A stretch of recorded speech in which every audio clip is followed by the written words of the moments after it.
Жок, мага андай мамиле жасай албайт, жасаттырбайбыз дагы. Чочуп кетип, канча күн болосуз дейт. Мүмкүн эртең кетем деди. Мүмкүн 2 күндөн кийин кетем. Кайдан билем мен деди. Замат да, үнү да, мамилеси да өзгөрөт.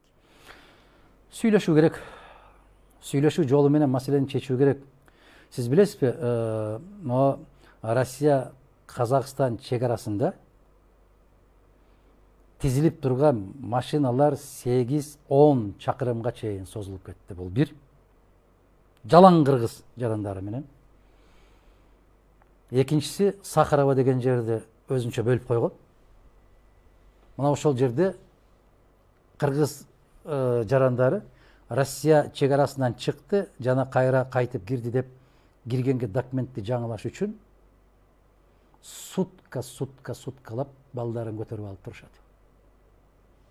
Бул кордук башка өлкө жарандарынын ичинде жок. Мындай кордук жок. Мен мындай кордукту көргөн жокмун.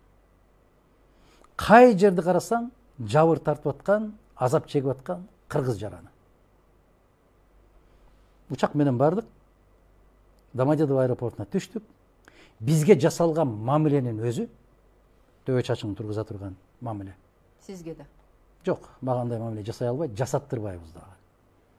Баягы чегарага келгенде келүүдөгү максатың деп сурап атпайбы, цель приезда десе.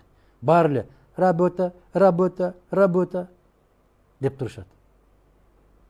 Onun бул жакка чурка, onun бул жакка тур. Тез могул жакка бар, ал жакка бар деп аябагандай копол мамиле. Мага кезек келгенде келүүдөн максатыңыз деди, мен айттым жумушчу. Заматта башын көтөрүшөт. Себеп кыргыз жаранынан деловая деген сөздү укпайт алар. Чочуп кетип, канча күн болосуз дейт. Мүмкүн эртең кетем деди. Мүмкүн 2 күндөн кийин кетем. Кайдан билем мен деди. Замат да, үнү да, мамилеси да өзгөрөт. Биздин жарандар ал жакка даяр болбой баратат. Тил билбей барып атат.